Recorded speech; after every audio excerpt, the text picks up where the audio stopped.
திருச்சிற்றம்பலம். இப்போது பார்த்திங்கன்னா, நம்ம ஆன்மீக பதிவை தொடர்ந்து இன்றைக்கி பேச போகிற தலைப்பு வந்து மனதின் சூட்சுமமும்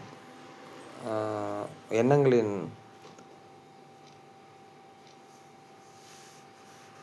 வெளிப்பாடும் அப்படிங்கிற தலைப்பு. இப்போ மனம் அப்படிங்கிறது ஒன்று தனியாக இல்லை. ரமணர் சொல்கிற மாதிரி சுய விசாரணை அப்படின்னு எடுத்துக்கிட்டிங்கன்னா, மனம் அப்படிங்கிறது வந்து ஒன்று தனியாக எதுவும் கிடையாது. அது எண்ணங்களின் கூடாரம். எண்ணங்களுங்கிறது ஒன்று தனியாக கிடையாது. நானுங்கிற அகங்காரம் அப்படிங்கிறது, நான் அப்படின்ற தனிப்பட்டு நம்ம செயல்படும் போது அந்த எண்ணங்கள் வந்து தனக்கான எண்ணங்கள் வந்து உருவாக்கப்படுது. இப்போ நான் வந்து சாப்பிடல, எனக்கான வேலை நடக்கலை, இப்போ நான் அங்கே போகல வரல, எனக்கான படிப்பு என்ன அப்படின்றபோது நம்ம வந்து தனிப்பட்ட முறையில் பிரிச்சுக்கிறோம். பிரபஞ்சத்துலேருந்து தனிப்பட்ட முறையில் பிரிச்சுக்கிறோம். அப்போ அந்த எண்ணங்கள் எப்படி செயல்படும் அப்படின்னா, தனக்காக செயல்படுற மாதிரி அந்த எண்ணங்கள் செயல்படும். அப்போ தனக்காக அந்த எண்ணங்கள் செயல்படும் போது அப்போ நம்மளுடைய மனம், என்னுடைய மனம் அப்படிங்கிற மாதிரி அந்த இடத்துல அது வந்து தோரணையாக காமிக்கும். ஆனால் மனம் என்பது யாருக்கும் சொந்தம் இல்லை அப்படிங்கிறது தான் உண்மை. எல்லாருக்கும் மனம் இருக்கும். மனம்னா எதில் நம்மளோட எண்ணங்களை ஈடுபடுத்துகிறோமோ அதுதான் மனம். அந்த இடத்துல உருவாகிறது தான் மனம். உதாரணத்துக்கு இப்போ வந்து மனம் எதை சார்ந்து இருக்குதோ அதுதான் வாழ்க்கை. மனம் எதை சார்ந்திருக்கோ அதுதான் பெற்றுக்கொள்கிற மாதிரி இருக்கும். இப்போ நம்ம வந்து மனம் வந்து ஒரு விஷயத்தை பற்றி சதா அதையே நினச்சிட்டு இருந்தால் நம்ம அதுவாகவே மாறிடுவோம். நம்ம வாழ்க்கையை அதுவாக மாறிடும். அப்போ அந்த எண்ணங்கள் ஓட்டமும் பார்த்திங்கன்னா தொடர்ந்து ஓடிக்கிட்டே இருக்கும். தொடர்ந்து வந்து நீங்கள் உங்களுக்கு அறியாமல், உங்களுக்கு தெரியாமல், உங்களுடைய வசம் இல்லாமல் நீங்கள் எதை நினைக்கணும்னு நினச்சிங்கனாலும் அது நினைக்காது. அது ஒன்று நினச்சிக்கிட்டு இருக்கும். இப்போ நீங்கள் ஒன்று நினச்சிங்கன்னா அது ஒன்று நினச்சிட்டோம்.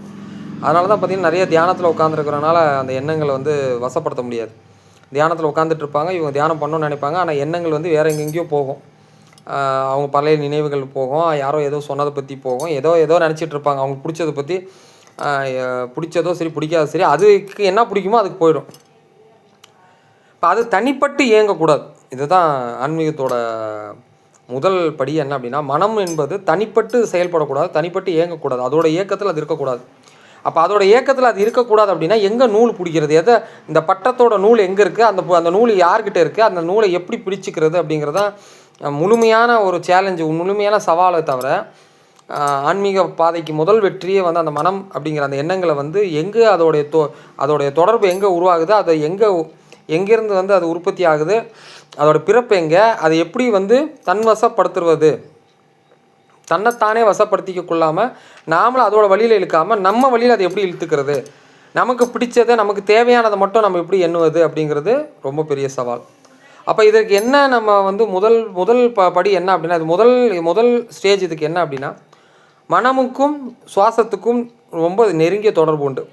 ஒவ்வொரு மாதிரியான எண்ணங்களுக்கும் ஒவ்வொரு மாதிரியான சுவாசங்கள் வந்து பேட்டர்ன் இருக்கும். உதாரணத்துக்கு நீங்கள் ஒரு கோவமாக இருக்கீங்க, ஒரு பதட்டமாக இருக்கீங்கன்னா உங்கள் சுவாசம் கொஞ்சம் வேகமாக ஓடுற மாதிரி இருக்கும். அதே ரொம்ப நிதானத்தில், ரொம்ப சந்தோஷத்தில் உறைஞ்சி போயிடுறீங்க, இல்லை ஏதோ ஒன்று ரொம்ப அமைதியை வந்து நீங்கள் ஒரு நாடி போகிறீங்க அப்படின்னா அந்த இடத்துல சுவாசம் வந்து குறையும். அப்போ சுவாசத்தோட எண்ணிக்கை வந்து குறையணும் அப்படின்னு சொல்கிறாங்க. ஒரு நிமிஷத்துக்கு சராசரி ஒரு மனிதன் வந்து ஒரு 25 சுவாசம் 22 சுவாசம் இழுக்கிறான் அப்படின்னா அந்த சுவாசம் குறைஞ்சி ஞானிகளுக்கு பார்த்திங்கன்னா 4 சுவாசம் ஆகிடும். 4 சுவாசம் ஆனால் ஒரு 2 யுகம் வாழலாம் அப்படின்னு பாட்டே இருக்குது. புலிப்பாணி சித்தர் பாட்டி இருக்கார், சிவவாக்கியர் பாடி இருக்கார். 10 சுவாசம் இருந்தால் 200 வருஷம் வாழலாம். 12 சுவாசம் இருந்தால் நம்மளுடைய ஆன்மீக வாழ்க்கைக்கு வந்து வெற்றி நாடி போகலாம். தியானத்தில் வந்து வெற்றி கிடைக்கும், வாசி வந்து ஏற்படும். அப்போது இந்த சுவாசத்தை வந்து எப்படி, இந்த சுவாசத்தை பிடித்தால், அதான் குதிரையை பிடிங்கிறார். குதிரையை சந்திர நாடி சூரிய நாடி மாதிரி குதிரையை கடிவாளத்தை பிடிச்சா அப்படின்னாக்கா அந்த மனம், அந்த எண்ணங்கள் ஆகப்பட்டது வந்து அடங்கும். எண்ணங்கள், அந்த குதிரை வேகமாக ஓடிட்டுருக்க அந்த குதிரையை வந்து உடனே அந்த வாசியை வந்து பிடிச்சி இழுக்கலாம்.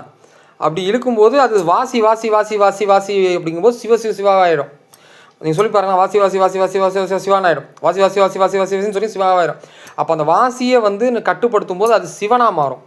ஏன்னா அந்த வாசியால் அதை கட்டுப்படுத்தக்கூடிய அந்த எண்ணங்கள் என்ன ஆகுதுன்னா 7 சக்ராஸ், மூலாதாரம், சுவாதிஷ்டானம், மணிப்பூரகம், அநாதா, விசுத்தி, ஆக்னேய, சஹஸ்ரநாமம், இதை 7ஐயுமே வந்து சஹஸ்ரத்துக்கு ஏற்றி அங்கே இருக்கக்கூடிய சிவபெருமானை வந்து 10ஆம் துவாரம், மூணாம் கன்று, அதாவது இருதய கண்ணால் பார்க்கும்போது, அந்த 10ஆம் துவாரத்தை பார்க்கும்போது சிவனை அடையும் போது என்ன ஆகுதுன்னா நாம் யார் அப்படிங்கிறத புரிய வரும். அதுதான் வந்து ஞான மார்க்கத்திலேயும் 7 சக்கராசி இயங்கும், பக்தி மார்க்கத்துலேயும் 7 சக்கராசி இயங்கும், ராஜ்ய மார்க்கத்துலேயும் இயங்கும், சுய விசாரணையிலையும் இயங்கும்.